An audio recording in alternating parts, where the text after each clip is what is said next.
ಇಲ್ಲೇ ಅವನೇ ನೋಡಪ್ಪ ರಾಜ. ಯಾಕಪ್ಪ ಮಹೇಶ ಫೋನ್ ಮಾಡ್ರೆ ಫೋನ್ ಪಿಕ್ ಮಾಡ್ತಿಲ್ಲ, ಮೆಸೇಜ್ ರಿಪ್ಲೈ ಇಲ್ಲ. ಕೈ ಕೊಟ್ಬಿಟ್ಲು ಮಗ, ಮೋಸ ಮಾಡಿಬಿಟ್ಲು.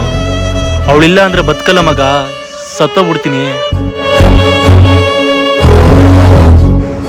ಸಾಹಿತ್ಯ ಸಾಹಿತ್ಯ ಹುಡುಗಿಗೋಸ್ಕರ ಸಾಯ್ತೀನಿ ಅಂತ ಹೇಳ್ತಿದ್ಯಾ? ಹುಡುಗಿಗೋಸ್ಕರ ಸಾಯ್ತೀನಿ ಅಂತ ಹೇಳ್ತಿರೋನು ಯಾವತ್ತ ನಿನ್ನ ತಂದೆ ತಾಯಿಗೋಸ್ಕರ ಬದುಕ್ತೀನಿ ಅಂತ ಹೇಳಿದ್ದೇನು?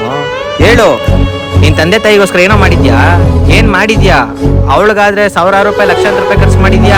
ಅವಳೇನೋ ಕೇಳಿದ್ರೆ ಕೊಡ್ಸಕ್ಕೆ ಹೋಗಿದ್ಯಾ? ನಿನ್ನ ತಂದೆ ತಾಯಿಗೆ ಒಂದೇ ಒಂದಿನ ಒಂದು ಊಟ ಕೊಡ್ಸಿದ್ಯೇನೋ? ಇವತ್ತು ನೀನು ಬದುಕ್ತಾ ಇರೋದು ನಿನ್ನ ತಂದೆ ತಾಯಿ ದುಡ್ಡಲ್ಲಿ ಕಣೋ. ಅವಳೇನೇ ಕೇಳಿದ್ರು ಕೊಡ್ಸಕ್ಕೆ ಹೋಗ್ತಿದ್ದಲ್ಲ, ಅದು ನಿನ್ನ ತಂದೆ ತಾಯಿ ದುಡ್ಡಲ್ಲೇ ಕೊಡಿಸ್ತಿತ್ತು. ಇವತ್ತು ಅವಳಿಗೋಸ್ಕರ ಸಾಯ್ತೀನಿ ಅಂತ ಹೇಳ್ತಿದ್ಯಾ? ಮಗ, ಸಾಯ್ತೀನಿ ಅಂತ ಹೇಳ್ತಾವನು. ನಾವೆಲ್ಲ ಏನು ತಿಕ್ಕಿದೀವೋ? ಫ್ರೆಂಡ್ಶಿಪ್ ಅನ್ನೋ ಬೆಲೆ ಇಲ್ಲ ಕಣೋ. ಹೋಗೋ ಹೋಗು, ಸಾಯೋಗು. ಇನ್ನೊಂದು ದಿನ ಮಗ ತೋರಿಸ್ಬೇಡ ನನಗೆ ನೀನು. ಎತ್ತ ಮಗ ಗಾಡಿ. ಮಗ ಮಗ ಸಾರಿ ಮಗ, ಸಾಯ್ತೀನಿ ಅಂತ ಹೇಳ್ಬಿಟ್ಟು ತಪ್ಪು ಮಾಡಿಬಿಟ್ಟೆ. ನನ್ನ ತಂದೆ ತಾಯಿನ ಚೆನ್ನಾಗಿ ನೋಡ್ಕೊತೀನಿ ಮಗ. ಬಾ ಮಗ ಹೋಗೋಣ. ಯಾವಳೋ ಮೋಸ ಮಾಡೋದು ಅಂತ ಸಾಯೋದ್ ಬದಲು 9 ತಿಂಗಳು ಎತ್ತಿ ಒತ್ತಿ ಸಾಕಿ ತಂದೆ ತಾಯಿನ ಚೆನ್ನಾಗಿ ನೋಡ್ಕೊಳ್ಳಿ, ಜೀವನದಲ್ಲಿ ಉದ್ಧಾರ ಆಗ್ತೀರ.